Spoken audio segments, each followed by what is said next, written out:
Thank you.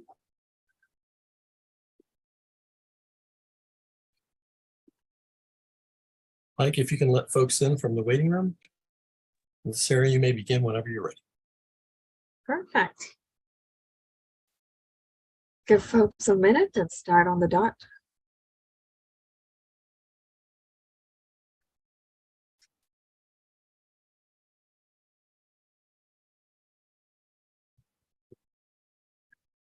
Okay, 6:30 on my watch. Good evening, folks. Welcome to our regular February board meeting. I don't have any long opening remarks. I just have one plug-in. Our elections are underway. We have candidate forums on Monday and Tuesday because we have multiple at-large positions and multiple positions open. You should receive your ballot. Voting opens on Wednesday, March 1st. And please, we encourage everyone to vote. We need at least 10% for the election to be valid. We've got some fantastic candidates, some returning to the board and some brand new to RA. But please take your time to get to know the candidates, join us, watch the forum, and please vote. Vote, vote, vote. We need your vote for all of the seats, even those that are unopposed. So that said, let's move on into our agenda today. I have the ambitious goal of ending at 9 p.m. as our agenda says, but we'll see how that goes. Erwin, I know you have some comments on the minutes, but before that, if I could get a motion to approve the agenda, please. So moved. Thank you. Is there a second? Second. Thank you, Lori. All in favor? Aye. Aye. Jennifer, can you hear us? Aye. Super, thank you. That was unanimous. Alrighty. We do have the consent calendar, but I know, Erwin, you have some comments on the minutes. Yes. How do we want to do this? I'd like to move to substitute the minutes that were sent out in the board packet with the minutes that were sent out, the version of the minutes that were sent out subsequently. Thank you. All in favor? Aye. Aye. Jennifer? Can't hear you. So Aye. now Aye. Perfect. So motion to approve the consent calendar is amended. so moved. Thank Second. you. Perfect. All in favor? Aye. Aye. Perfect. That is fantastic. Any member comments? Brittany, do we have anyone who signed up for member comments? I do see some members. We have one person who signed up for member comments. His name is Kevin Mahoney. Mr. Mahoney, if you are online with us tonight, please raise your hand. And you can send your address in the chat box. I don't see him. Do you see him, Brittany? I do not see him. Okay. Maybe we can go to others, and then if he comes back, just let me know, and I'm happy to let him share his member comments. Anyone have member comments? Please raise your hand. You can share your address with us on chat if you're not comfortable sharing it on YouTube. Do you see any hands raised? No, I do not see any hands raised. Okay. Well, we do have Margaret has her hand raised as Margaret. Yes, I just wanted to introduce myself. I'm as a member of Reston Association. My name is Margaret Perry, and I am running for the 3-year at-large seat. And the candidate forum for my seat will be Monday, the 27th at 7 p.m. It is virtual. And there is also a candidate forum on the 28th. And I hope that everyone will take the time to review the information about all of the candidates and, make an educated vote when that opens on March 1st. So thank you. You can also go to my website, mcperry-reston.com for more information about me. Thank you. Me personally speaking. Thank you. Thank you, Margaret. Margaret, I had a problem with you describing it as my seat. Did I say that really? I'm sorry. Yes, you really did. Well, The other No. candidates, do we want to, Freudian slip. other candidates, do we want to make any comments? John, Bob? I don't see No, thank you. Travis yet. I'll take 10 seconds to say that I'm one of the other candidates for the 3-year term that Margaret claims is her seat. Good-natured fun. Nice. I did forget to mention this, but I'm going to see if Brittany or Mike Leone can help me plug in. Can we make a quick mention about the listening session, folks?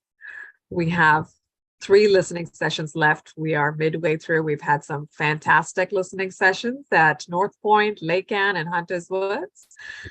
We've got 2 at large coming up, and we have 1 South Lakes coming up. Mike, do you want to do a little PSA? Sure.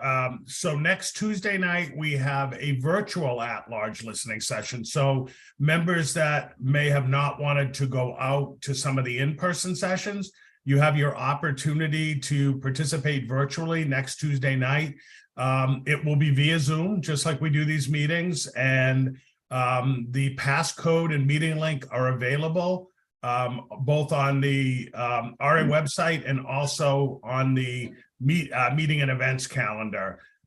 The second at-large session, which will happen Saturday, March 4th, from 1 to 3 p.m. is at RA headquarters. So you also have an opportunity to come out to that meeting on the 4th. And in addition to it being a listening session, all of the candidates running for the board of directors have been invited to do a little meet and greet, make some 3-minute remarks to introduce themselves to the membership. So that's an opportunity not only to participate in the listening session, but also meet the candidates running for the board in each of the races. And then our final listening session, which will be the 6th of 6 listening sessions, will happen on, and I hope I got the day right, Monday, March 13th. That will be the South Lakes District meeting that'll be hosted by Director Juszczyk, and that will be at Hughes Middle School from 7 to 9 p.m. Thank you. That's fantastic. Yes, Bob? Mike, isn't there a candidates forum on the 27th scheduled as well? There is a candidates forum, and I'm just pulling up my calendar here so I have the dates right. But there is a candidates forum taking place on Monday night, the 27th, and that will be for 2 of the races. There'll be an introduction of all of the candidates, but the Q&A with candidates will be for the 3-year at-large candidates, and then and also the apartment owner representative will also be a part of that meeting. And then on Tuesday night, the 28th, from 7 to 9, there'll be a second candidate forum, and that will be for candidates running for the 2-year at-large seat, the 1-year at-large seat, and the Hunters Woods Dogwood district seat. This is probably the first year, as long as I can remember, that we've had really a full slate of candidates that has required the candidates forum to split into 2 nights. Otherwise, you'd be packing your pillow in your sleeping bag because it would probably go late into the evening if we're all on one night. So I encourage our members to tune in both nights and meet our candidates and ask them some questions. Thanks, Mike. Thank you so much, Mike. Just to add on the listening sessions, yes, the primary objective is for us to hear from our members. So please, we welcome all, share it with your neighbors, have them come out. But it's also very informative. It's casual. You can ask questions. We've had our capital projects director. We've had our Parks and Recs director. We've had staff show up in full force to be there and support and answer questions and give us great presentations. Cam does a wonderful presentation on covenants. I'm sure I'm missing names. Sam from HR is always there to plug in for our lifeguards and recruitment for camps. Mike Leone Communications is there. So it's a wonderful opportunity to come meet all of us. The RA family will be there in full force. And we won't name names, but somebody always brings these coconut macaroons that seem to disappear by the end of the night. We don't check Margaret's bag. We just let her walk out. But just there's lots of snacks. Please come talk to us, and we'd love to hear from you. That said, we are ready to move into our agenda today, and we have our first CEO update. Mac? Yeah, thank you, Sarah. I'm excited tonight to have, what I expect to be the first of monthly CEO updates for you all. Sean or Brittany, whoever's got the PowerPoint, can you pull that up? I wanted to talk to you all a little bit and introduce the topic. And I thought I might do that for a couple of reasons. One, I'm a new CEO, compared to what you may have seen, in the past. And I don't know if there are preconceived notions around what a CEO update ought to look like. And I've been thinking about what the purpose of a CEO update should be in preparing remarks for you all this evening. And the reason I start with that is there are multiple purposes that I might want to bring things to you. Frequently, boards of directors and executive staff are familiar with a lot of things going on in the community, but a number of the public that come to or watch these meetings are not. So there is value and benefit in a CEO update going over some amount of information that the board itself may already know, but would be very helpful to be able to talk about and let the public know about, should they be tuning into that particular meeting. So as I started to put this out, I want to have an ongoing and iterative dialogue, and I'm sure I'll be answering some questions at the end. But one of the things that I would like to pose for you all is a general question around purpose and future discussion topics. One of the things the SLT, the senior leadership team, have talked to me about is in the past, former CEOs have used this as an opportunity to provide the board information, key milestones that have been met, and so forth. I think there's value in some of that, but I wouldn't want to get lost in what could otherwise be handled in a memo or some other type of written form. So I think what I'm going to do in the first one is try to hit some highlights of major things happening in the first quarter here so that everyone in the public is aware of that and some key things that we've been doing, as a staff. And then I'm also thinking about how I can provide that information to you, potentially either in some email updates or in a written agenda memo of sorts as well. So I'm not just droning on at some of the board meetings. Now, the other thing I've been thinking about doing is there could be some topical items that I want to bring to you all that I wouldn't put in the category of major or something that I would want you all to weigh in on. For example, I may have some general questions and solicit some general feedback about certain types of things that come up throughout the year, like an outside group is interested in renting one of our facilities for an event. And obviously there's a value system about what are most important things to us, noise, lighting, the type of event, those sorts of things, maybe things we want to host. So I do expect that there will be some dialogue and some feedback given on some of these things. It won't just be a one-way communication chain. And as I identify those things, I'll be bringing them likely to Bach and then, through this format. So Sean, let's jump to the next one. So I thought I would start with what are some of the first quarter highlights. I think one of the more significant personnel things that is occurring right now is we've moved into the interview phase of the environmental services director position. This is an exciting position, as everyone on the board is aware, that will help us have a higher profile locally and in the region around our environmental sustainability initiatives and be a key SLT member for me in coordinating best management practices around some of our maintenance and operational things that play a big part in the environment. The position will also be responsible for overseeing the Walker Nature Center and programming and a host of outreach kinds of events. We have some very, very strong candidates for this position, and I fully expect to have moved through that process and hopefully have someone on board by the start of the second quarter. So we're in the middle of the interviews on that now.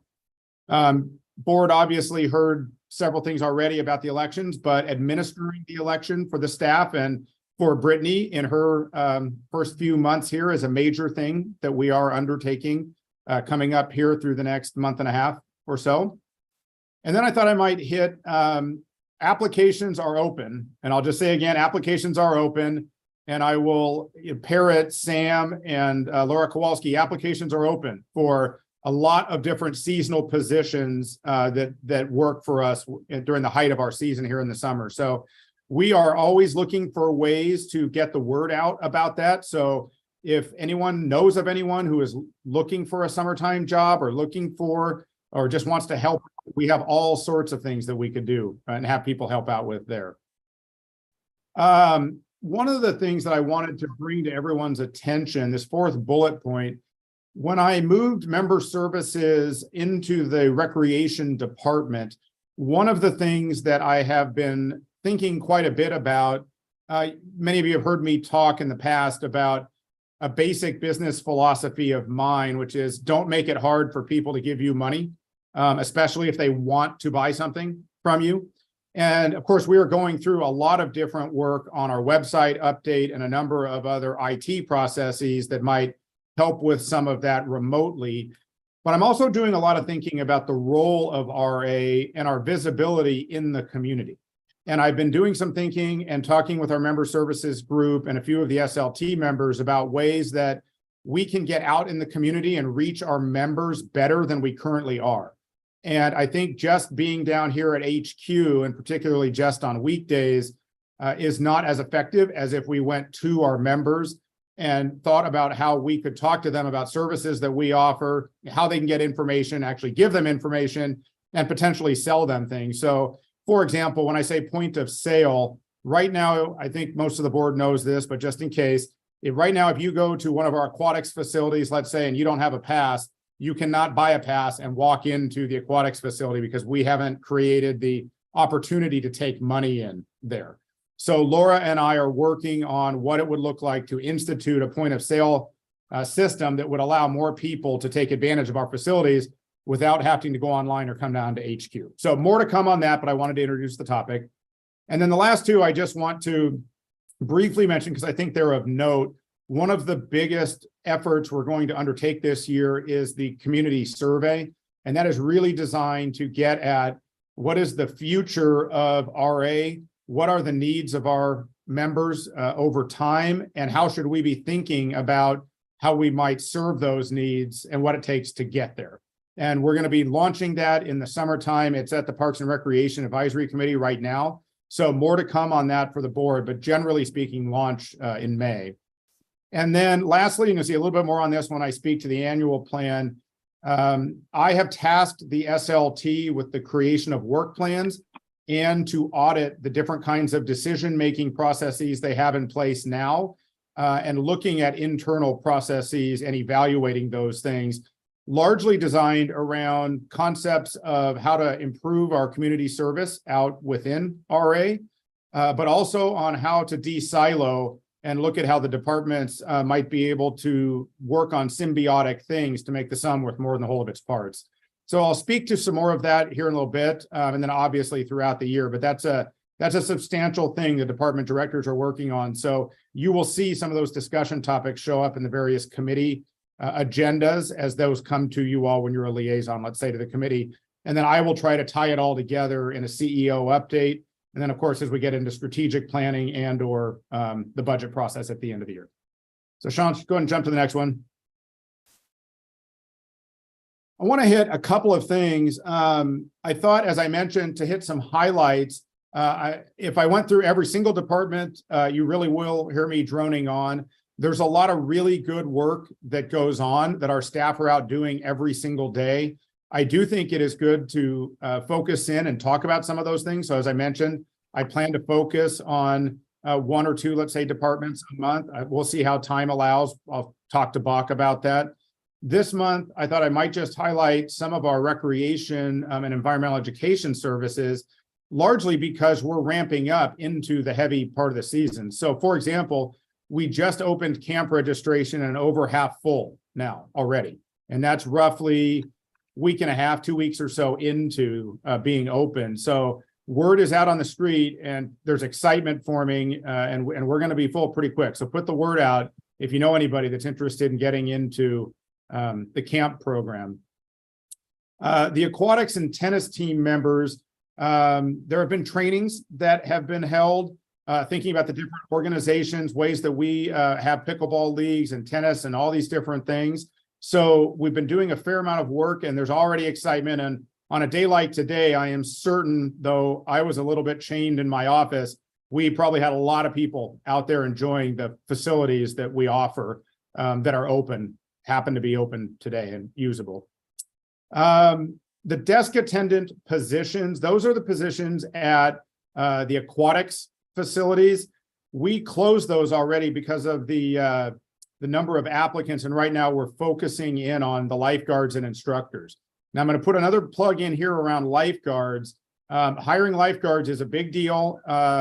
We have been looking at our procedures for flexibility in creating work schedules that we think will be very attractive for future lifeguards. So if you know any potential lifeguards, please let Laura Kowalski or myself know, and we will definitely get them hooked up. Another pretty key personnel position that is being hired is the Nature Center manager position. As you all recall, our longtime staff member recently retired out of that position. We've been going through multiple rounds of interviews. We got a number of highly qualified candidates for that position. So Laura and team are moving forward with getting that manager position hired, and we hope to have somebody in place very quickly. So I mentioned member services, but I will simply mention, as we talk about some things that Recreation, Environmental Education Department are doing, we have talked about creating a retail environment inside the member services work group. And so what do we mean by that? We mean the kinds of retail practices that you would see in a place that you think is really warm and welcoming guests when they come in, asking if they need help on anything beyond what they just came in to do, helping make sure they know exactly where to go if they're looking for particular kinds of information from the association, and mostly create a culture there. And so look for more on that, but I think it's worth noting here as Laura and Maurice are looking at the future of member services. So, and of course, you'll see some things around some of the member-facing IT things that are already being implemented and or will be much more fully implemented when we get to the website project. So let's jump to the next one. Okay, I'm going to scroll through a few slides. I'll probably spend less time on this than you might think for tonight's CEO update. And the real reason for that is I'm anticipating a far more robust discussion at next month's meeting. And I thought it would make sense to start the dialogue tonight. I'm going to be following up with some written information for the board to hopefully set up the March conversation around highest priority objectives and or a better understanding of some of the core services that we offer here at RA and what it takes to operate and own those kinds of facilities. So there are a couple of major planning documents that there's some nomenclature in the organization around, but we don't necessarily have standard formats for. So one of the things that I am looking to do is introduce some standard formats that the board is comfortable with. So when we say annual plan or strategic plan, you have a very good sense of what that means and where different ideas that you all have plug in. So if we go to the next slide, the annual plan I view as a document that implements your highest priority items within the budget you have already adopted. So tying this all together, you made budgetary choices in November that we are executing right now. Now, within that scope, there are obviously a number of different initiatives that could be done.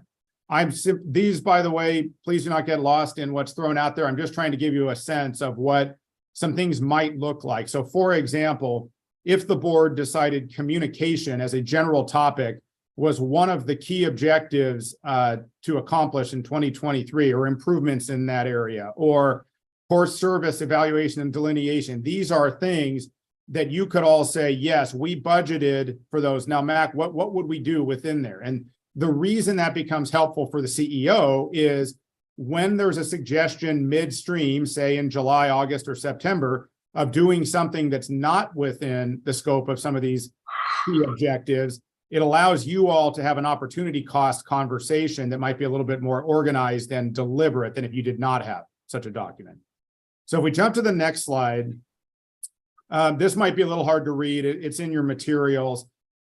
All I'm trying to show here is there are a number of initiatives that might be launched. Let's say if communication was a key theme and outcome that you were looking for, we could initiate a communications master plan that would speak to how we use technology to reach the members, or how we'd use listening sessions to reach the members and their specific focus, for example. Or we could say we want improvements and we're going to do a customer service feedback initiative that is something different, and that we would, identify the resources that are necessary for that. We could identify, for example, if you decided that the ongoing maintenance to the standard we are currently doing remains a primary objective of your annual plan, we tell you what it takes to continue that standard of service. And then you would all be able to say, well, I want more than that or less than that. And there's obviously a resourcing impact to that. So I like to think about things in quarter, so I can look one quarter ahead and be prepared to identify the key variables, milestones, and what to communicate to the community and to you all as a board, and work with the SLT to make sure their departments are ready with actually doing the work one quarter ahead, and then the communication at the appropriate time. So then if we go to the next slide, as I start to wrap it up, I've asked each department to give me work plans. This is not something, at least in this structure or format, that we have done in the past. I'm just going to show you a couple of examples because we've got a very large organization. We're not going to be going through all of these things.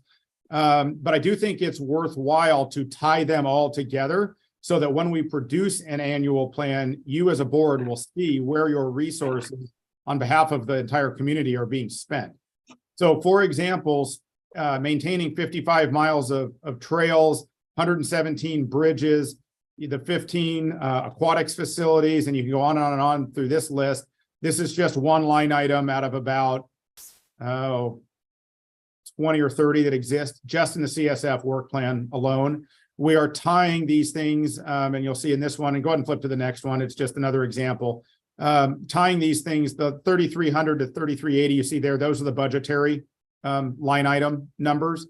And my intent is to think of time as money and look at the resource needs and where we are deploying our human capital as well as our soft cost and resource capital. And then my intent would be to identify where there are any gaps in service provision and or where there might be excess ability to help the board take on something new or to curb something back, should you decide to do that. So this is sort of a preview. Jump to the next slide. I will be bringing that back at your next board meeting, as I mentioned. So look for more information and probably some ability to give some feedback in advance of that, so that, again, you can hopefully have a more structured dialogue and decision-making meeting in March. And I'll go ahead and stop there. So looking forward to continuing to help the community enjoy living in Reston. And if there are questions for me about format or comments, happy to take any. I think I was at about 18 minutes there, so I may have run a little bit over, but that was the general theme of what I'm hoping to get out of these. You're good. Mac, I just have a quick question on the work plans. Is this going to be something that will be shared with the board and available for us? Again, not to edit, but just as an FYI, so we can look at work plans of all the other departments as well. Yes. Yeah. So I intend to try to create a cafeteria of you all to try to hone in on some of the highest priority objectives within your budget, and then be able to create as an annual plan that is publishable so you can all see it and see all the work plans and how they fit together. So I'm working with department heads on format, content, expectations, all those things right now. Perfect. Thank you. Directors, any questions? Go ahead, Jennifer. So, Mac, I was wondering, because you had asked in one of your slides about the format and feedback from the board on format. wondering if you might be amenable to including something that's more future oriented in your updates. Maybe a list of things that you see coming down the pike that maybe staff haven't worked on, but you plan on having them work on over the next month, or even a list or bullet point list of, here's where our staff will be out in the community, doing things maybe even outside of RA, but within Reston, meetings we might be represented in, or where you might need the board or staff might ask for the support of the board to attend upcoming events that RA might have coming, or maybe there's community volunteers that we might be able to cajole into helping our volunteer program, but things like that are future oriented, I think might create a dialogue or get us all actively involved with the staff and supporting them. Yeah, good suggestion, Jennifer. That's definitely easy to do. And I'll go ahead and see how I could potentially slide that into here. And then we can keep talking about how much oral, presentation you'd all like in a board meeting, versus some other written communication. But good catch, and thank you. I'll make sure we do that. Directors, any other questions or comments? Yes, John, go ahead. You're on mute. Thank you again. One of the innovations that our president has made during her term that I think was fabulous was getting the monthly reports recorded and putting them out to us, and then having the those reports, like the treasurer's report and other things, played during the executive sessions. And I think that was a brilliant innovation, and it helped make the meetings shorter. I don't know to what degree it makes sense for the CEO update to be presented in the same format or the same style. Maybe a video is done and sent to us. The other videos are sent to us like the weekend before, like that, and we're able to look at them, and then the membership can look at that. And maybe there's some combination of a video for that, and then a summation that we look at, so that we're not taking up 18 minutes of your time and that kind of thing. So a suggestion, think about it as to how to present the information without having the need to go through one PowerPoint page after another. Thank you, ma'am. Any other questions, directors? Comments, suggestions? Okay, hearing none. Thank you, Mac. We will be moving into executive session. Before we do that, I just have quick comments for Brittany. So, Brittany, we go in with the board, and I think we start with Sam, and then we can bring others in. So for starters, for executive session, just the board, please, with Sam. If we're okay with that, can I get a motion to go to executive session? John, was that, you're on mute. Please state the purpose. I'm going to, Madam President, I move that the Reston Association Board of Directors move into executive session to discuss violation matters, consultation with counsel, personnel matters, covenants committee decision appeal, and contractual matters. Thank you. Second? Thank you, Margaret. Okay, all in favor? Aye. Aye. Okay, that's unanimous. Take us away, Brittany. Thank you.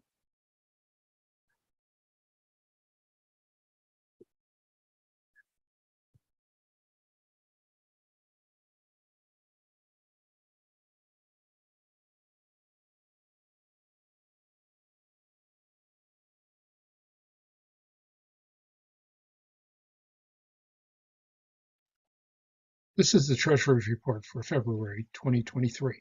This month's report will be very brief. We will be providing everyone a complete review of our operations for 2022 in March. But this month, I'd like to focus on two issues: how the association expects to use your assessment dollar in 2023, and where collections are as of the end of February. The approved budget anticipates total revenue of $20.7 million, which will be used to cover $18.2 million in operating expenses and set aside $2.5 million for capital repairs and improvements. Rather than just show a list of numbers, we thought it would be easier to understand how the association accounts for each assessment dollar received by showing how much of each dollar is to be spent. As you can see in this graphic, we've highlighted the largest components. A quarter of each dollar received will be spent to maintain RA's open spaces and facilities. In addition, 20 cents of each dollar will be used on capital assets and reserves, and 13 cents will go to recreational services and programs. Just a quick reminder, 80% of the association's total revenue in any year comes from member assessments. So where are we in terms of receiving this year's assessments?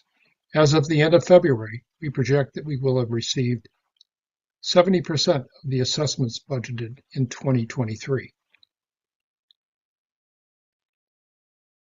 As promised at the beginning of this report, it was brief.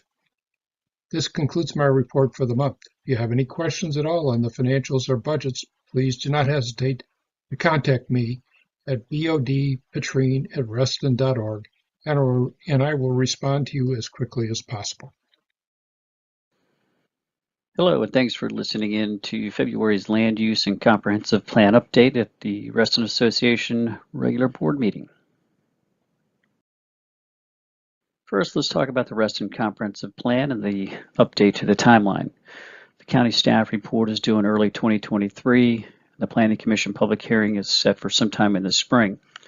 Thereafter, the Planning Commission work sessions will commence, where they will hash out things they heard through the public hearing, as well as additional county staff comments.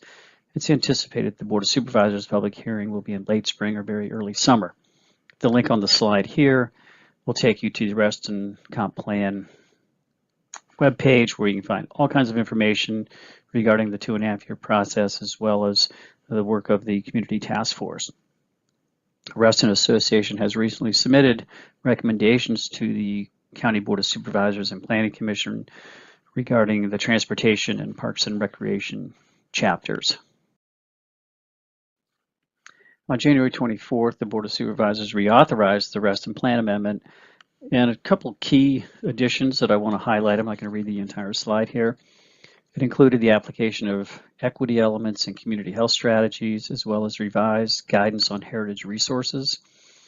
And it also adds review of appropriate land use and density or intensity for the village centers and for Town Center North and a few other parcels listed at the bottom of the slide here. On other land use matters, most of you are aware the site-specific plan amendment process has been going on for some time now, and I'll reiterate that Reston National Golf Course and Hidden Creek were not approved to move forward by the Board of Supervisors, and that most of the analysis of the applications that are moving forward will not actually occur until after the Reston Comprehensive Plan is adopted later this year. The county staff did hold community meetings in January and early February. The summary of those meetings can be found at the link on the slide, where you'll also find sort of a, I guess it's really a one-page summary done by the county staff. And you can listen to the recordings as well to learn more about the various nominations in and immediately close to Reston. The next steps in this process include Planning Commission workshops on the nominations and markup of the work program, which were originally scheduled in February, have been moved to March 2nd, 9th, and 23rd. My understanding is that the Hunter Mill District nominations will occur on one of the latter two dates in March. Thereafter, the Board of Supervisors will have an action item on what gets included in the revised work program, and that's scheduled for late March or April. Another matter, the Reston Town Center North Task Force kicked off.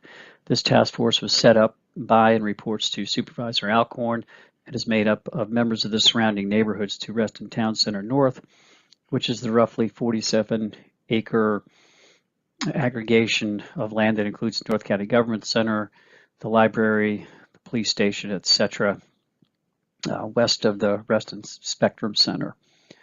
The primary focus of the task force is to determine the relationship and ultimate placement of the county services in the Town Center North area, which would include new shelter, new library, affordable housing, human services, and the commitment by the Board of Supervisors to 90,000 square foot of recreation or recreation facility space. There's also a commitment of a minimum of 10 acres of open space in the ultimate build out of Reston Town Center North, based upon an MOU signed by Fairfax County and Reston Association a few years ago. Also important to note that Town Center North is subject to the RA covenants, and everything that happens there will have to go through DRB review and approval. And the next Town Center North Task Force meeting is scheduled for Monday, March 6th. 3 other items to note: the unsolicited proposal to build affordable housing and a new library in Town Center North has now been withdrawn, so that proposal that had been out there for a while is off the table. The groundbreaking for the W&OD Trail Bridge over Wheelie Avenue is scheduled for next month. A lot of cyclists and pedestrians are excited about that, and construction is expected to take about a year. And then finally, the Foxville Road walkway from Reston Parkway to Fairfax County Parkway, another important pedestrian element, is at about 30% completion, and construction on that project is ongoing. If you have any questions about the matters presented here or others, certainly email landuse@reston.org, and we'll try to get back to you as soon as possible. Thank you.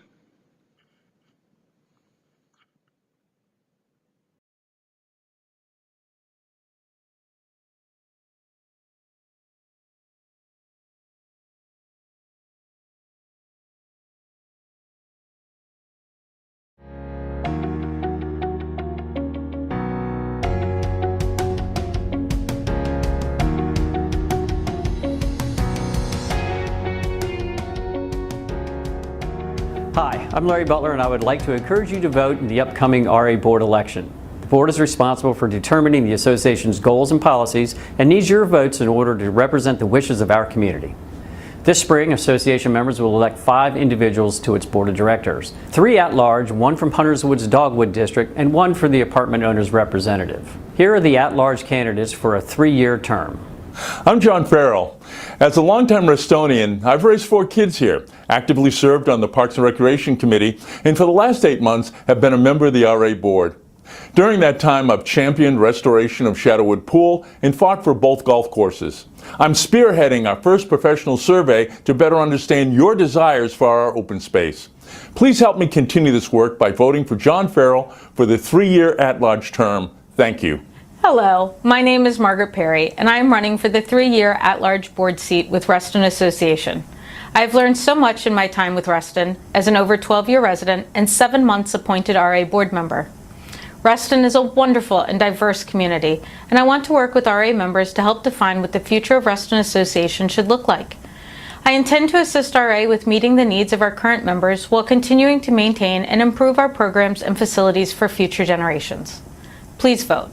Hi, I'm Gene Zepfel, and I'm running for an at-large position on the RA Board of Directors. Having served for 3 years on the RA Covenants Committee, I'm excited about the opportunity to continue to support Reston residents. I've been a business executive in Northern Virginia for over 25 years and have had leadership roles in national and local nonprofit organizations. I want to focus on ensuring the balance between maintaining and enhancing Reston amenities and limiting new development to the TSAs. I look forward to serving Reston. Here are the at-large candidates for a 2-year term. Hello, my name is Trevor Grywacz, and I'm running for the 2-year at-large director position. I am a candidate who is committed to preserving our open space, creating greater transparency through our member platforms, and a believer in data-driven decision-making. I bring experience from leadership roles in both small and large businesses, but believe I am uniquely qualified for the position given that I was born in the area and had my childhood shaped by many of the RA programs I aim to support. I appreciate your consideration and would love to hear about your experience. Hi, my name is Jalal Mapar, and I believe Reston Association should work better for its members. With your vote, I commit to you to use our assessment dollars wisely, make RA influential in shaping our community and its future, and meet RA member needs so all generations can come and enjoy this great place. I've served as a president of a cluster, advocated for neighborhoods on Metro development, and volunteered as a Reston soccer coach. I seek your vote to serve you with honor and integrity. Here are the at-large candidates for a one-year term. I'm Michael Brandland. I'm running for an at-large position for the Reston Association Board of Directors to ensure the operating revenue funds of over $20 million are used judiciously and consistent with the demands of the Reston community, while also keeping the annual assessment under $800, protecting Reston's 4 lakes, maintaining the 55 miles of paved paths, improving the recreation facilities, the pickleball courts, the tennis courts, and the ball fields, while preserving the open spaces will be my priority. Hello, I'm Bob Petrine. I'm running for the one-year at-large seat to help our new CEO, Matt Cummings, establish RA's capital spending processes and priorities for the coming decade. Please opt in on your election ballot with your current email so that we can communicate with you, our 21,000 RA members, on all important issues. RA needs and desires your ongoing support, and opting in ensures that you will stay informed. Please vote. Here's the Hunters Woods Dogwood District candidate. Hi, I'm Travis Johnson. My family and I have been Restonians for just around 14 years. We love it here. I want you to love it here too. As a member of the Reston Association Board, my goals are to work with the RA to help improve the processes used to meet all our needs as members, to help RA use modern tools to communicate with the entire community, and to work with all Restonians to make everyone who lives here feel like a member of the community. Here's the apartment owner's representative candidate. Ballots will be mailed or emailed on Wednesday, March 1st to all members. Along with the ballot, you will receive a voting guide, introductions to the candidates and their platforms, and important information about the election. If you receive your ballot in the mail, you have a choice of ways to vote. You can complete and return the mailed ballot in the provided envelope, or you can vote online. The unique username and password needed to vote online are included in your ballot package. If you prefer to vote online in future elections, please mark that preference option provided on your ballot. Ballots are due back by 5 p.m. on Friday, March 31st. If you have any questions, please visit reston.org or call 703-435-6530. And thank you for your vote.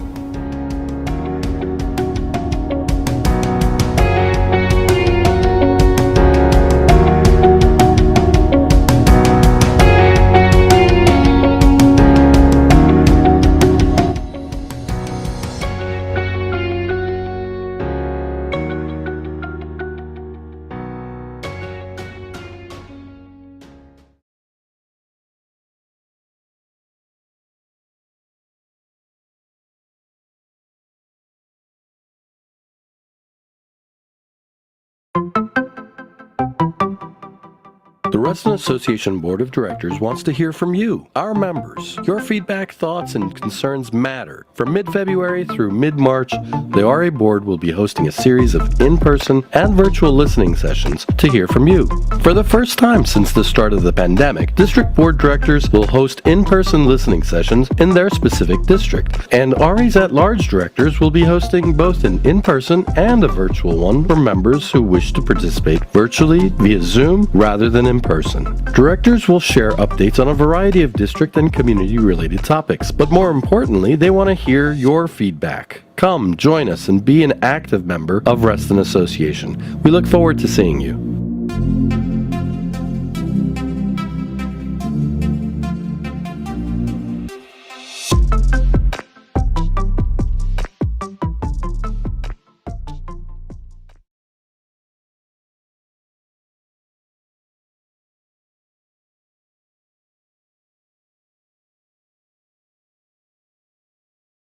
Have you seen the latest Reston Association Activities Guide?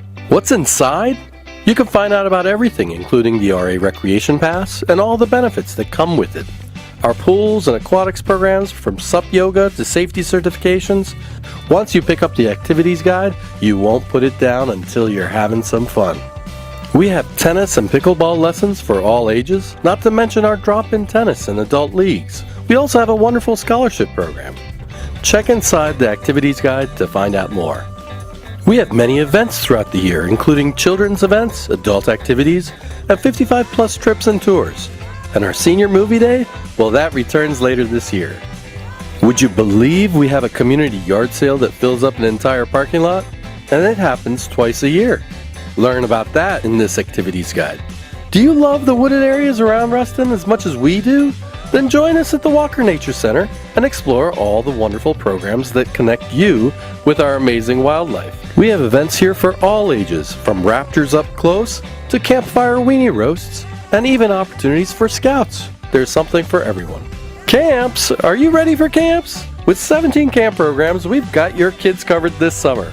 Kids ages 5 all the way up to 16 years old will be experiencing this nearly 50-year tradition. Look inside the activities guide to find the best fit for your kids. And if you want to volunteer and give back to your community, check out all the volunteering opportunities we have coming up this spring. Be sure to check out the Reston Association Activities Guide and find out what you're looking for in Reston. You'll be glad you did.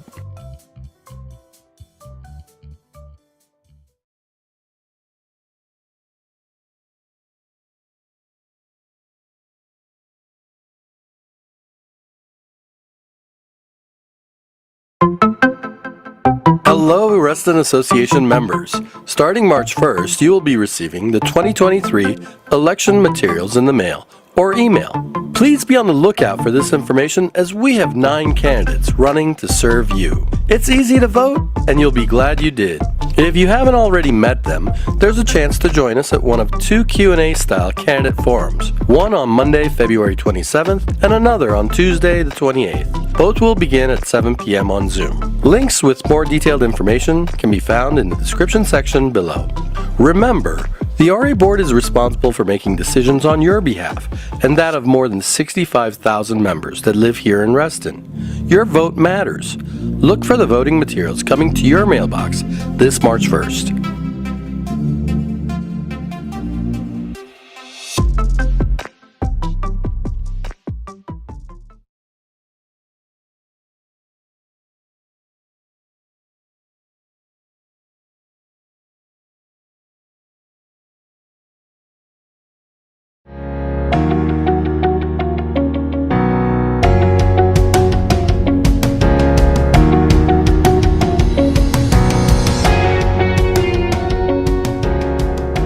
Hi, I'm Cam Adams, the Director of Covenants Administration for Reston Association. I'm excited to announce that Reston Association has been working with the Fairfax County Office of Environmental and Energy Coordination on a new community-based engagement program called Charge Up Fairfax. This program aims to assist HOAs with the installation of publicly available shared charging stations, and the program has teamed up with Reston Association to potentially have our communities take part in the pilot program. The program is intended to promote that electric vehicle charging is best done at home and bring solutions to many residents in common interest communities facing challenges to at-home electric vehicle charging if they do not own individual private lots, such as condominium unit owners or non-garage townhomes.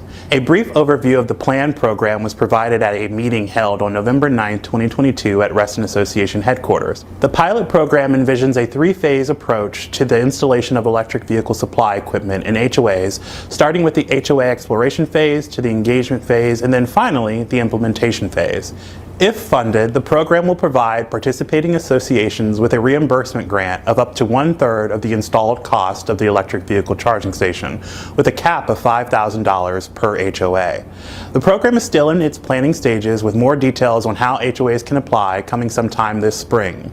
While Charge Up Fairfax is focused on community-wide accessibility of electric vehicle charging stations, it is important to note the Design Review Board and the Reston Association Board of Directors went through a 10-month process in 2021, establishing a new design guideline for electric vehicles for all properties in Reston Association, which made Reston Association one of the first HOAs in the country to establish a design guideline for the entire community. If you're interested in more information on this program, we are happy to share what we know, and you can contact me at cadams@reston.org.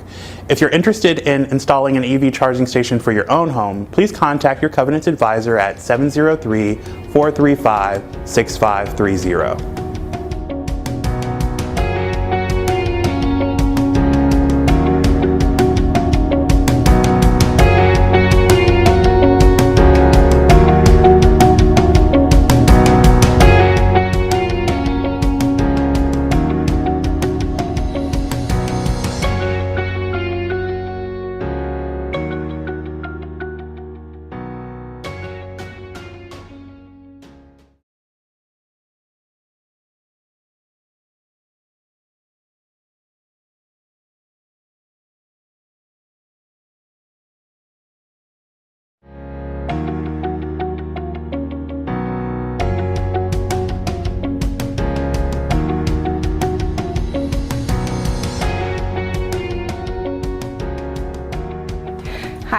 Phoebe Avery. I'm the Public Art Manager at Public Art Reston, and today we're really excited to install a free little art gallery at the Kathy Hudgens Community Center at Southgate.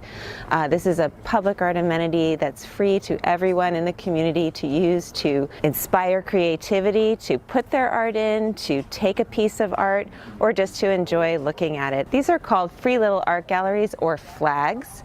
They are now popping up across the United States. In Reston, we already have two, one at Waterview Cluster and one on the south side of Reston near the Turquoise Trail called the Free Little Art Gallery in the Woods. But people tend to refer to them as flags. So this is going to be the flag at the Kathy Hudgens Community Center at Southgate. And we hope that everyone will participate with this little box, just like a free little library where you can put things in and take things out. I wanted to thank Amanda Scarangella, our board member, and her partner, John Dean, for building this flag with money they received from Random Acts, a nonprofit that gives small grants for doing positive things in the community. Today, Reston Association, our partner in this project, is installing the Free Little Art Gallery. We're so excited to have their help and their assistance in this, and they've been such a big part of this project. It's wonderful. I'm so thankful for you. Oh gosh, I'm so thankful we made it happen. Right? And the concept is that you make art to put in, but you're also able to take art out. You don't have to make something if you want to just appreciate what's in there. So this is about anybody being able to exchange their creativity, whether you like to paint rocks, make little sculptures, make a little painting, maybe you do needlepoint. Really, the sky is the limit about what you can put in these. And we've created an Instagram site. It's Free Little Art Gallery _Southgate for this. And so anytime you're here and you want to take a picture and post it, we would love to have the community sharing their photos of this gallery. So we want folks to come and use this Free Little Art Gallery. You can take one or leave one. It's fun. Just put it in or take it out.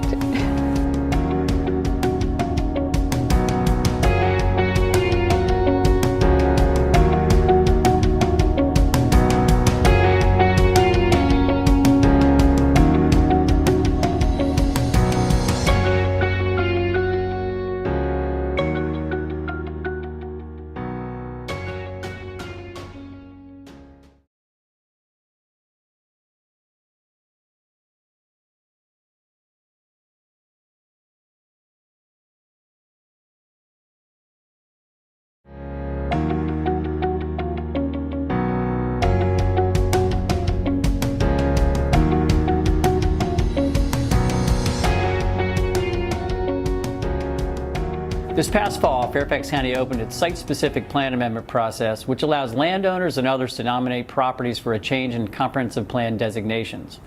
Countywide, there were 75 nominations, with the Hunter Mill District receiving the most at 15.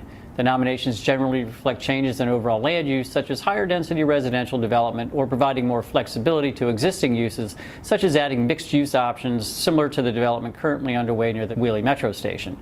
Of those, 13 were in or very close to the Reston Master Plan boundary. Nominations included single parcels as well as combined parcels, such as those on Association Drive. Other notable parcels nominated in Reston include Lake Fairfax Business Park, Commerce Metro Center, Reston Corner, where our headquarters is, and Reston's two golf courses, Hidden Creek Country Club and Reston National. At its December 6th meeting, the Fairfax County Board of Supervisors voted on those nominations to move forward in the process. It's important to note that the two golf courses were not approved to move forward. We appreciate Supervisor Alcorn and the Board of Supervisors in keeping the designation of both golf courses as important elements of Reston's open spaces. The screening phase of the process is anticipated to run through March of 2023. In this phase, the nominations will be reviewed for consistency with county policy and priorities relative to other long-range planning activities. The review will determine which nominations should advance for further review. Community engagement during the screening phase will consist of community meetings involving county staff and the nominator, and presentations and community discussion. Nominations may be added to the work program by the Board of Supervisors and will be evaluated in greater detail as plan amendments. Hunter Mill District Supervisor Walter Alcorn has indicated that no detailed evaluation of Reston nominations will take place until after the new comprehensive plan for Reston is adopted in late spring. See the link in the description section of this video for links to additional information on the SSPA process and the timeline. Thank you.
Most of our directors back. I think we're just waiting on Bob. So another 2-3 minutes and then start. Bob and Jennifer.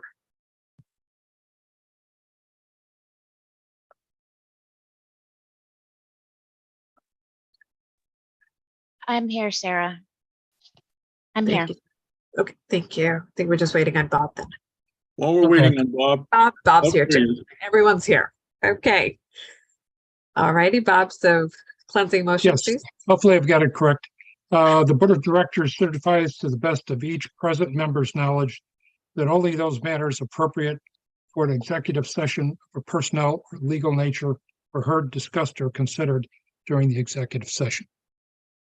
Second. Second. Thank you. All in favor? Aye. Aye. Perfect. Unanimous. Okay, John, your motion.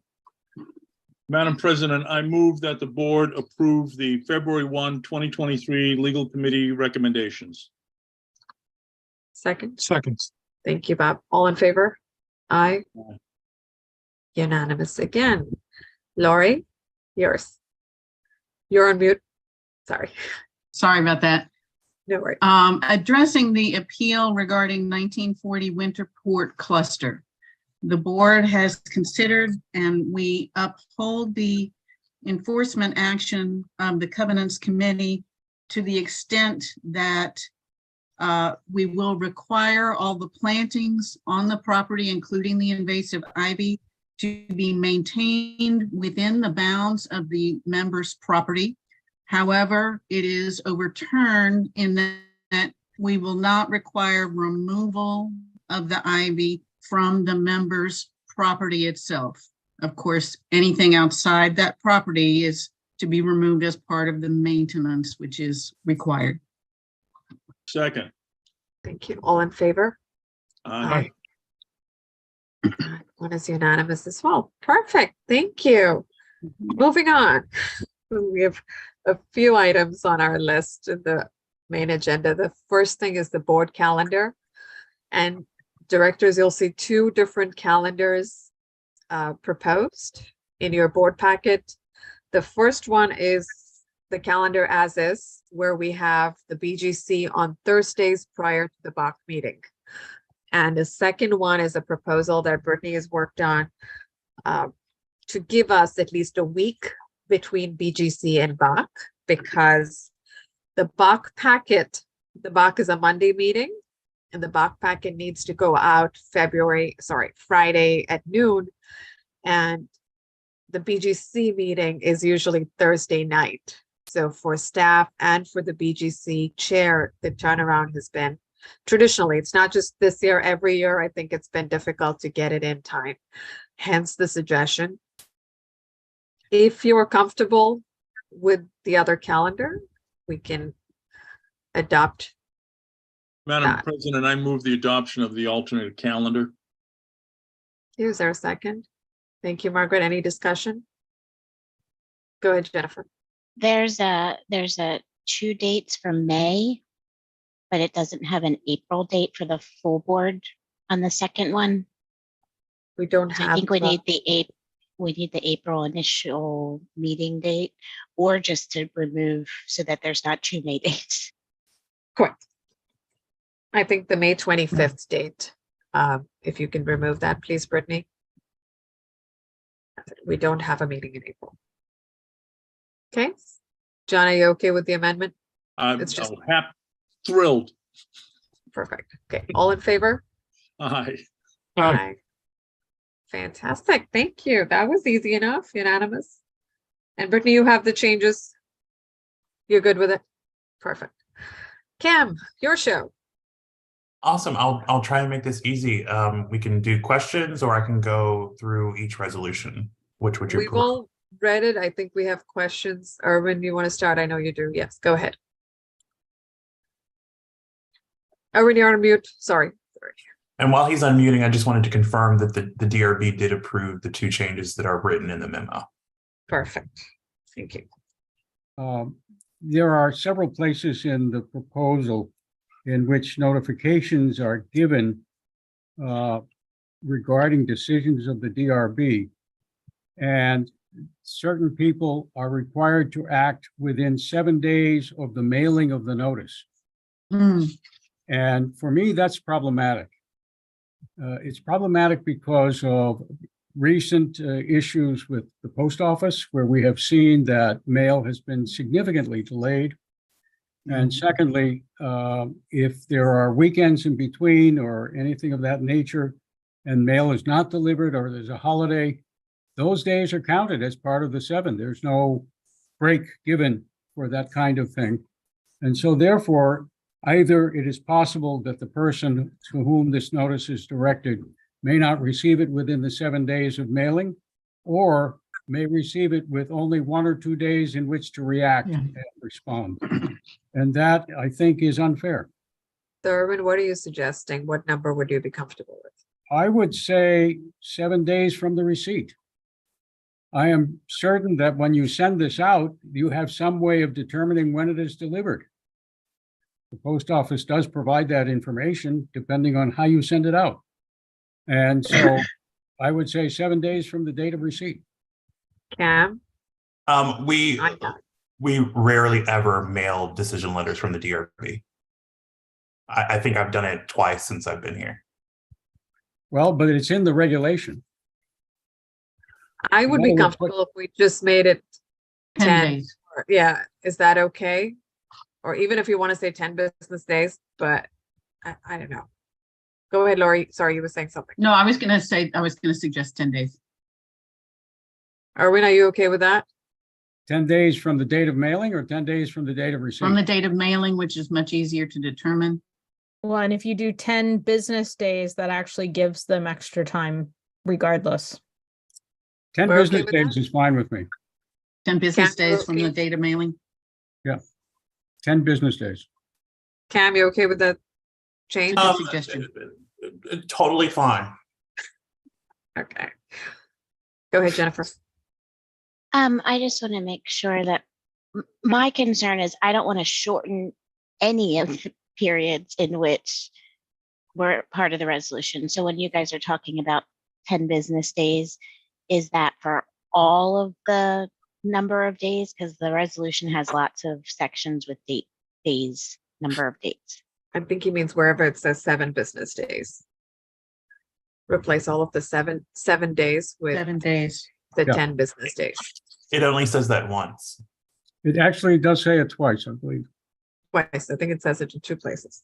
Are we Right? in resolution 8?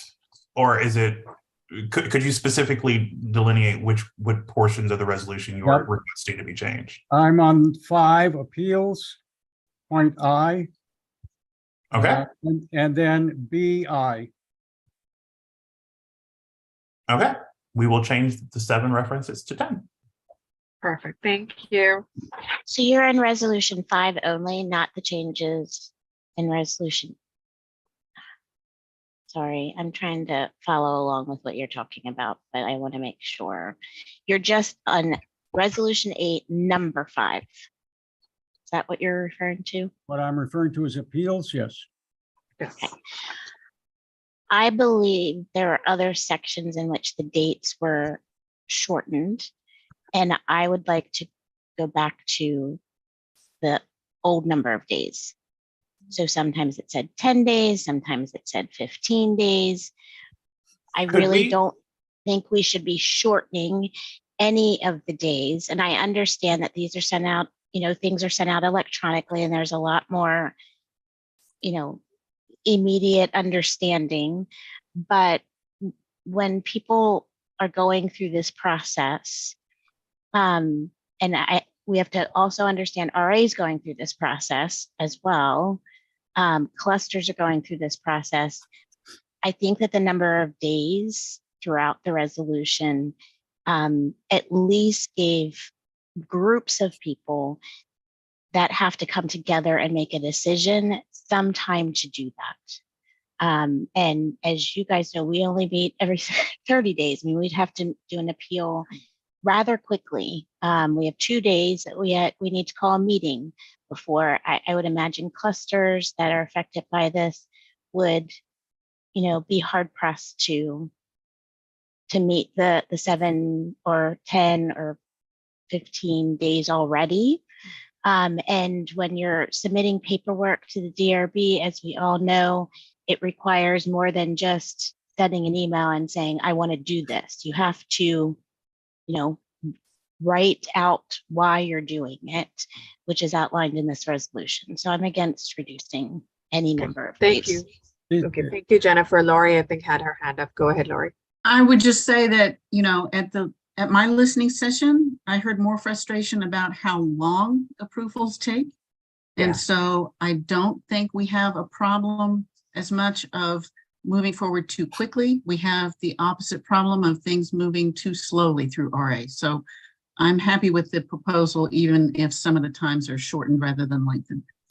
Thank you, Lori. And for me, I'd like the consistency of it being uniform, and that's just where I'm coming from. Go ahead, Erwin. Just to be clear, the section to which I was referring is section 5A(i) and 5B(i), both of which said that the appeals or procedure for appeals was given within 7 days of the mailing of the notice of decision. And that was the time within which one had to respond. And we have expanded it, not reduced it, to 10 business days, which means essentially 2 weeks. Okay. Are we good with that, folks? Erwin, do you want to make that motion approve with those edits? I so move. Tony, you okay with filling in the blanks? And we have a second. Yes. Okay. We're clear on the motion, and Tony, you want to clarify that? Because Erwin, you will come back to me with when the minutes are coming out. Yeah. And wanting the right language. Yes, so. I move to alter the section 5A of the proposed modification of the Design Review and Covenants Administration Resolution 8, Design Review Application Procedures. And so that in section 5A(i), it reads, an appeal from an applicant must be submitted in writing and must be received by the DRB secretary within 10 business days of the mailing of the notice of decision.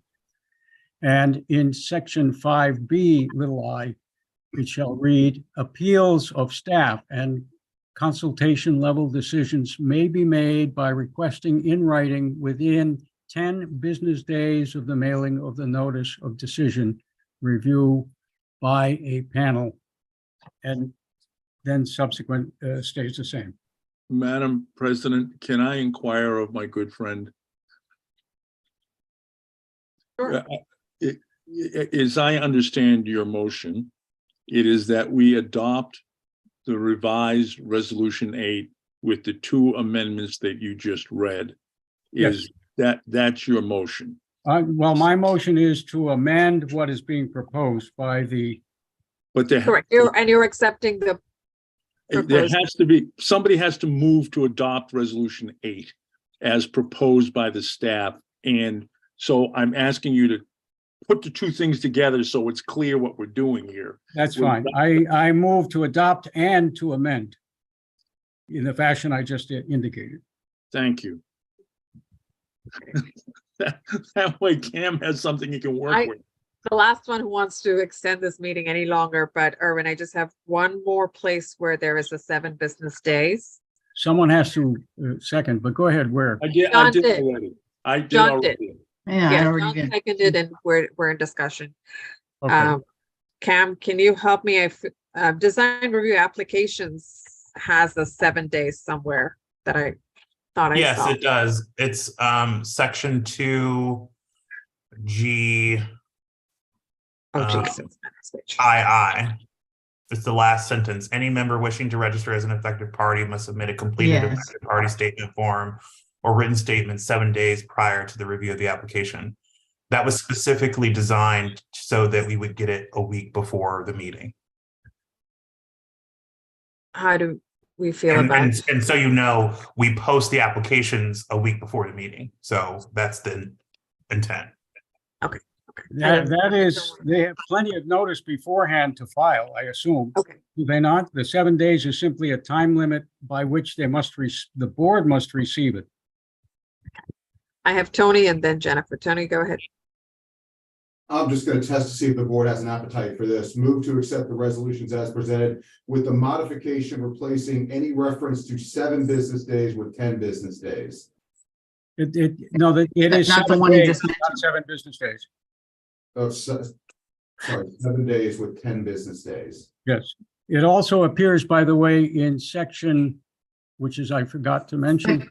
Would Okay, you so now accept what Anthony Tony's just done- said? Yeah, since Pardon? Tony's done that, I don't think we need to go into each one. Are we Okay. right? Okay. That's So fine. that's what Erwin's moving and that's what John's seconding. And then I see some nodding. Any discussion? Go ahead, Jennifer. That was what well, the FS is being put in as 7 days, but as Cam just said, the DRB packets are put out 7 days before the meetings. So essentially, members would have to go and find that something is, a property that they wanted to speak about or be an affected party to. You'd have to go the same day the materials are posted. Right now, the DRB is taking affected party status at the meeting. Got it. Okay, so Tony, So go back to I would Erwin's. be opposed to that. I think that the way that the DRB is handling it now with determining affected party at the meeting is working from what I've seen at the meetings. Okay, sorry, so we'll leave design review applications as is and just take Erwin's edit for. Okay, one of the attorneys want to try this again? By the way, mine was with reference to resolution 8, not with respect to resolution 10. Yes, Erwin, yes. Cam had his hand up. I did. I wanted to be very, go ahead. Sorry, Sarah. Go ahead, Erwin. Sorry, Cam, I couldn't see you on my screen. Go ahead. I wanted to be very clear that the DRB is suggesting that there is a difference between affected party and interested party. The intent behind affected party is that the person who is the signatory on the application can register in advance as they sign the application. They are still permitting any member to show up to a meeting and be an interested party and still participate in the review of the application, but not be able to appeal as an affected party. That's the caveat there. And so members can still participate regardless of whether or not they've registered in advance of the meeting or not. So the affected party would know before. Anyone who signed the application could pre-register. Anyone who filed a complaint in terms of a design violation could pre-register. If there was a desire for the DRB to have a wider impact, those people who would be notified could register. But if they just found out about the meeting 2 hours beforehand, they could still participate, but not be called an affected party. And not have rights to appeal. Correct. Right. Okay, so what version of this are we voting on? What I proposed was we're voting on resolution 8. I didn't say anything else. And in resolution 8, you're only talking about appeals. That's correct. The two. There are actually 3. There are three places, sevens. 3 places where they were given 7 days in which to respond from the date of mailing. And so that would be changed to 10 business days in which to respond from the date of mailing. But the one that's 7 days prior is going to remain 7 days prior. You're not going to Yes. extend that to 10 days. I didn't want to change that. Thank no. you. Got it. Okay. Okay, all in favor? Okay. Jennifer? You're a I'm no? opposed. Okay. I'm opposed with taking away rights from members. Got it. Okay. All righty, moving on. We've seen, thank you so much, Cam. We've got board resolution. Wait a minute. Wait. You've got 10. We Yes, didn't sorry. vote on resolution 10. Yes, sorry, missed that. Go ahead. Any Anyone questions on have that? resolution 10? Any questions? Anyone have a motion on resolution 10? I'd like to ask a Jennifer question. does. Jennifer, Go ahead, Jennifer. I would motion to return Resolution 10 to the DRB and ask them to further clarify affected party status. Is there a second? Second. May I speak to the motion? Sure. I am somewhat at a loss to understand why they need to receive the application for affected party 7 days prior to the hearing. The affected party has to give reasons as to why, justify why it wants to be considered an affected party. And it may be that they don't have enough time from the time of notice of the hearing to be able to file that kind of detailed defense of why they want to be an affected party. Because they have to go ahead and present evidence that they will be materially impacted by the proposed action. That is correct. So the way that the process works, and I think what we have known as affected party has not been consistently applied by the DRB. The intent behind us trying to create this process is that there was no way for any member to be aware of an application to register as an affected party without actually signing the application. There's no system in place that allows us to tell members, hey, there's an application down the street. You need to be aware of what's going on so that you could potentially register. So the concept has always been, for staff's perspective and some members' perspectives in the surveys that we've done, that those that have signed the application when it's being presented are the ones that are able to register as an affected party. And so our desire here is that when you register as an affected party, it negates any lower level review. So panel and full board are your only options, which means that that package has to be uploaded to the website a week before the meeting. So if you are intending to provide a registration for affected party status to be reviewed by the DRB, you need to do that a week before the meeting. Most applications are not scheduled 4 to 6 weeks out from when they're submitted. So just so everyone understands, when we get an application, generally that application is being scheduled at least 3 weeks, if not more, from the date that we receive it. So plenty of time for people to register that have signed the application. Yeah. My problem is that sometimes, and I have heard of this occurring, people have filed being selective as to whom they notify, and they only need to notify 3 neighbors.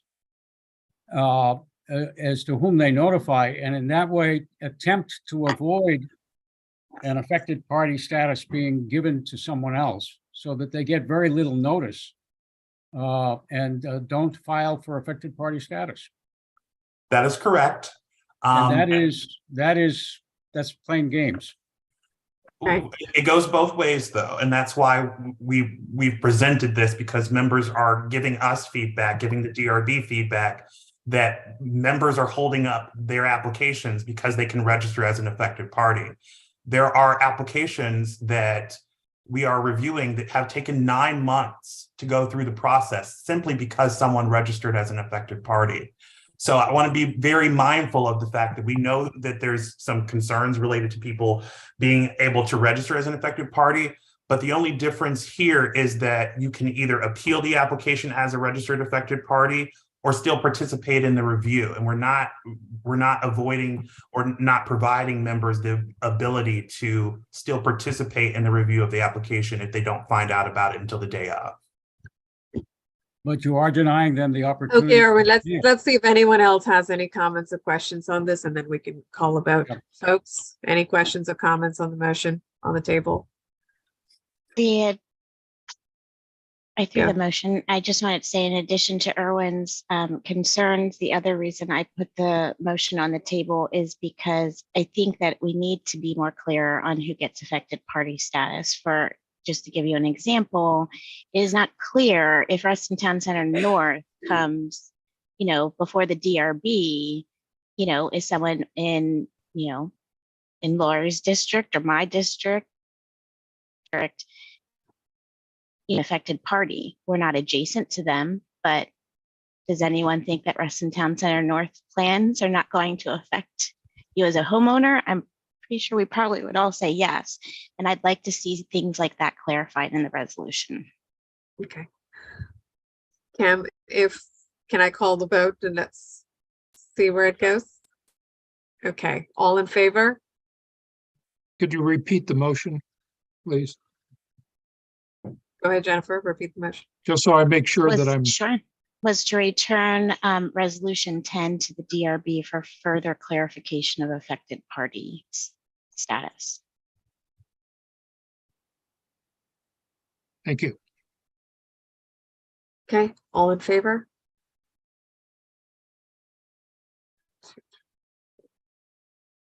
Five. Okay. Lori, opposed or abstain?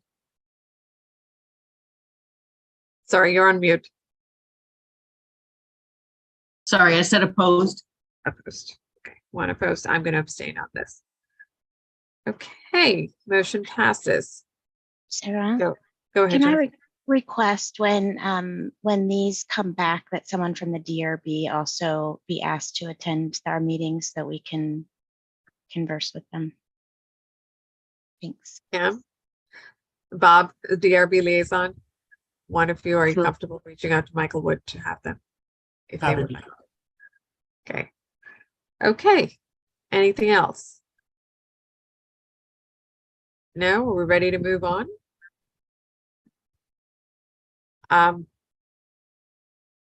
Tony and Erwin. Go ahead, Tony. This comes back on the resolution review that the board authorized. We are, per my memo, approximately, I want to say 50% through phase one, which is looking at the resolutions to make sure they're internally consistent as best we can, updating relevant statute citations, typos, things along that line, making sure that we have uniformity in our whereas clauses, just as a professional point of pride between both myself and Mr. Flashman. I would expect that we'll have phase one completed for the May meeting. Okay. I couldn't hear you. Completed by when? May. For the May. May meeting. Thank you. Okay, Erwin, you want to add anything? Go No, ahead. that's Sorry, fine. Tony. I have nothing further. Thank you. Okay. Again, this was just an FYI. Thank you for coming back, giving us an update. And we will see you in May. Do we feel comfortable going through the other agenda items, or are we comfortable deferring J and K to March? Go ahead, John. I was going to defer to Margaret on this. In the land use section, there was a conversation at PrAC last night about one of the SSPAs at Roland Clark, and they gave us a recommendation. And I'm happy to. Margaret ought to be sharing it, not me. But Are you both, Margaret? Are you comfortable with that going to the March BOC meeting and then coming to us at the March meeting, since we are past 9:30 this evening, which would be the normal procedure? It would, I would like to at least share the recommendation. I do feel that the time, based on information that was released by the county, that things will be on hold until the Reston Comprehensive Plan is approved. So I think we do have some time. But just briefly, PrAC recommended, and John, you'll have to give me the exact number on the SSPA information there, but on the PrAC recommended that we instruct staff, MAC and staff, to have a conversation with the owner of the building. They are they have put forth a proposal of some indoor recreational space that they are willing to build, but would prefer not to manage. And so it was a recommendation to look into that further. And John, you are welcome to, briefly add the exact. Very briefly, that's fine if you want to push it over to March. My only concern is timing, ma'am, in that, and Larry can speak to this if he's inclined or if you want to hear from him. It is, the information that I'm getting is that the offer of the facility and the open space was initially made to the Park Authority, and they have indicated they're not interested. And rather than have this opportunity for the community disappear, I was hoping that we could have staff reach out and just say, hey, what are you talking about? And then come back to us in March with a report on what they found or what they heard, so that the community doesn't lose this opportunity. That's the only reason I wanted it up tonight, ma'am. And that's the only motion I was making, was to ask them to reach out. Go ahead, Larry. So I did have a conversation with the representative for the applicant, and I'm sorry to point of order, like we're not at item K and we haven't deferred item J. Can we work on that one first? Sure, I'll move to defer item J. I'll second. All in favor? Aye. Bob and Jennifer. I abstain. Jennifer? I would abstain too. Okay, motion passes. Thank you. Okay, now we're on item K. Go ahead, John. Oh, sorry, Larry. That was Larry. So yeah, real quick. So again, I spoke with the applicant's representative. There's a fair amount of time before any decisions are made. And I think the request that Director Farrell and Director Perry are relaying from PRAC, that's easily enough accomplished even without a motion to have those conversations. I'm aware of the initial intent of the public space there. So I'm happy to reach out further to the applicant's rep and hopefully have something back in March. Perfect. And Margaret, if we add this to the March block, and we'll put it on the agenda so it comes back to us in March. And Larry will hopefully have some answers. Fantastic. Any new business, folks? I wasn't done with the land use. Can I ask you a question, Larry? Because I'm forgetting the Planning Commission's public hearing on the Reston Comp Plan. Is that March 26th-ish, or was that later? Or I don't was it think just another work session next? That's what I couldn't remember. Yeah, I don't think they have a specific date yet that I'm aware of. I spoke with John Carter about a week ago, and they were hoping that it would be around March 26th, but he, his, most of you who have talked to John say, don't hold me to that. Right. So I would motion that we direct our CEO with staff to begin preparing for RA public hearing testimony related to the Reston Comprehensive Plan. Second. Okay, any discussion, folks?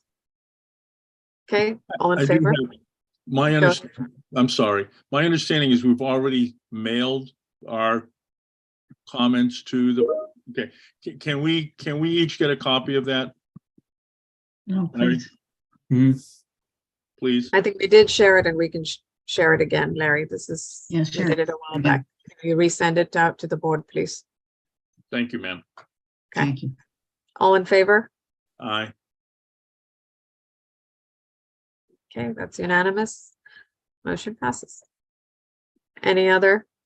On the SSPA process, I'd like to ask staff if they have any thoughts on whether we should be actively engaging in that process with official letters, comments. Is it time to do that or not? Larry, I think that's for you. Yeah, so the SSPAs in the Hunter Mill district, the actual actual work on those is going to wait, according to Supervisor Alcorn, until after the comprehensive plan is adopted. So what I will do is reach out to John Carter to find out, because it starts with the Planning Commission. The board has to accept those into the work program, essentially. But let me find out, sort of the key dates for that. But I do believe we have time right now before we have to do that engagement. And I guess I would ask the board, for those of you who have been following the SSPA, seeing the updates and so forth, are there particular sites or applications that you all are interested in? Because, bird dog, sorry to use this term, bird dogging, all of them could be a fair amount of effort. And so I'd rather focus on those that are the most meaningful to this board. Fair enough. And you can send that out to us as an email, Larry, and we can get back to you with almost picking the ones we like. Okay, Certainly folks, do. we're almost 10 minutes past. Any other comments? If not, I need to drop off and somebody else needs to run the rest of the meeting. Any other questions or comments on land use? Okay, thank you. Do we have any new business? No, that's said. Can I get a motion to adjourn since we're past 9:30? So moved. Thank you. Second. Thank you. All in favor? Aye. Fantastic. We'll see you in March. Thank you, folks. Good night. Right. Thank you.